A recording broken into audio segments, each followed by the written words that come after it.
Welcome back to the channel. Hope you've found some good reading material recently. I don't want to say that this is the way that it sounds. So it took me a while to finish this book. And that sounds bad. The reason that it took me a while to finish this book was because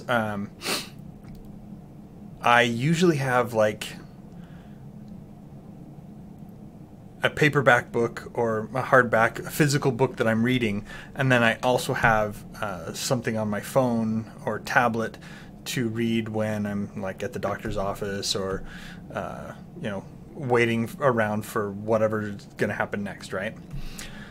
And so this was the book that was on my phone that I was reading, and I don't remember when I started it. I finished it recently, and like I said, that sounds pretty bad. However, I got this book on Amazon, on Google Books.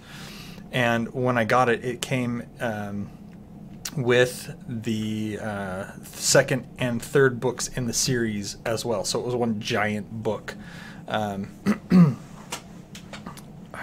1,000 pages, and I was reading it on my phone when I would be waiting at the dentist's office, in the waiting room before I got called in.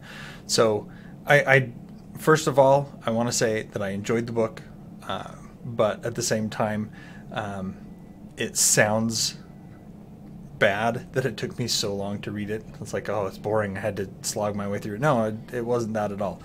It was just that the way I was reading it when I was at home, or sitting around at lunchtime at work or whatever. I had a paperback, I had a physical book in my hand that I was reading. This one, like I said, I would go to the doctor's office and I'd pull this up on my phone and I would read a few pages and then put it away. So this one took me a lot longer to get through than I had anticipated, mostly because I was reading it in short bursts, and I was also going through the other two books in the series as well. So, like I said, I did enjoy this book. The main characters in the book are Amaranth Lockton and Sicarius. I forget if he has a last name. Amaranth is the first female enforcer in the city, and you kind of see here from the representation on the cover, it's a sword and sorcery kind of thing. So she's making great strides in women's rights in this time period because she's the first. She's the first enforcer, the first city guard, basically. That's not a man.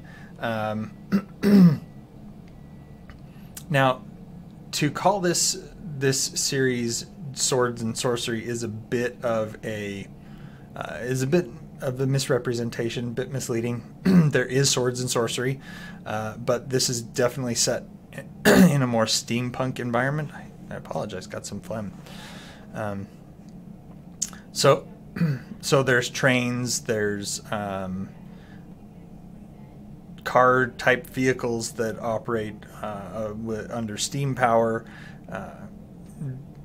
In one of the novels, there's basically an obstacle course that one of the characters runs, and that obstacle course is steam powered, so it has things running around that when they're running around, it has traps and things swinging around that are powered by steam.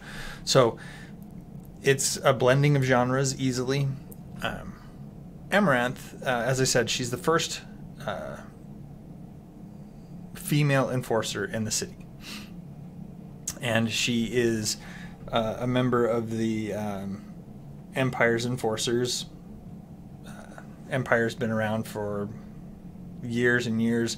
It's a very warlike, has been very warlike in the past. The current emperor is very much into reform. He wants to temper that previous bloodthirsty image of the Empire, reach out to old enemies with peace, things like that. And obviously there are people around him who want to destroy him because of that. Well, Amaranth, in the course of her duties, she bumps into the Emperor. I mean, she is on his payroll, and because of the interactions between her and the Emperor's enemies deem her dangerous to their goals, and so they conspire to kill her. The way that they do it is a bit roundabout. There's this assassin. He's the most notorious assassin in the world. His name is Sicarius. He works or worked for the Empire on several missions, and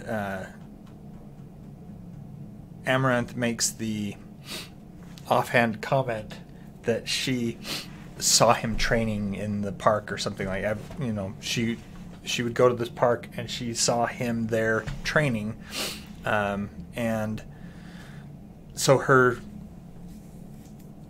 superiors order her to kill him. And she's not an assassin, she's basically a police officer. So she is understandably confused. Obviously, the assassination doesn't take place. There is a confrontation between her and the assassin, and the result of her being sent after this notorious assassin is that she's branded a traitor and an outlaw. And she and this assassin end up teaming up to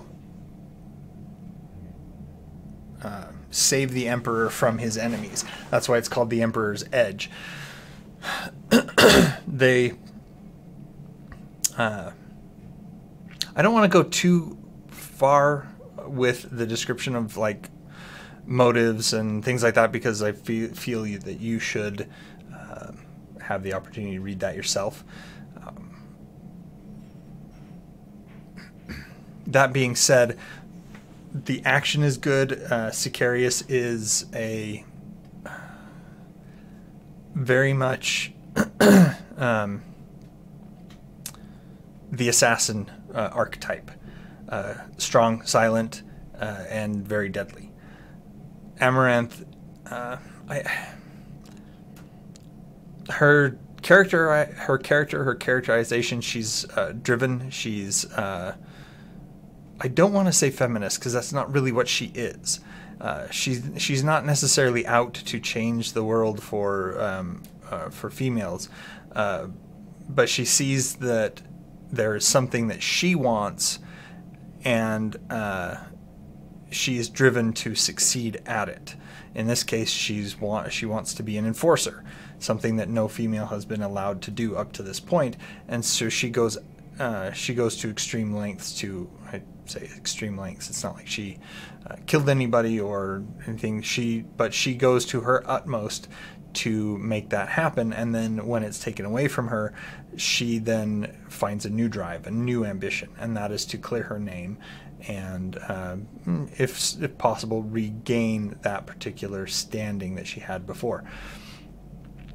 In the process, she recruits several people who make up her team, and they then become this team that's investigating and trying to put a stop to the actions of the Emperor's enemies, because they want to show through what they do that they are not traitors and that they are loyal to the Emperor.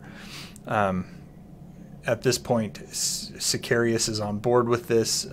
He still has very rough edges, and there are some things about this that like I said, I liked it. I enjoyed it. The setting, the action, the characterization. You have this one stoic,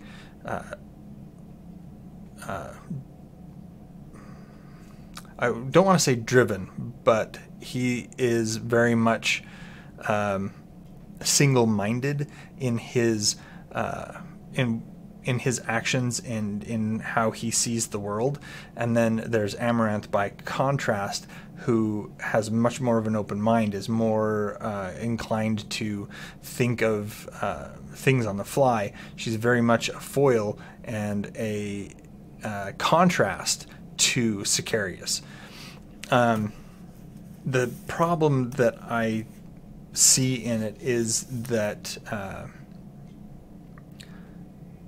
it falls too heavily into the trope of girl attracted to the bad boy, because Amaranth is romantically attracted to Sicarius, even though he doesn't have that same. He doesn't have any of it. It appears that he doesn't have anything of that nature towards her. He may not even like her. He may just see her as a means to his end goal. And so there's, like I said, I think it falls too heavily onto that that trope of girl attracted to bad boy. Anyway. Those are my thoughts. If you have any questions or comments, please leave them down below.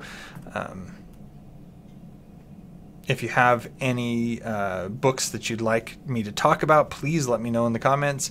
And as always, like and subscribe, and I'll see you later.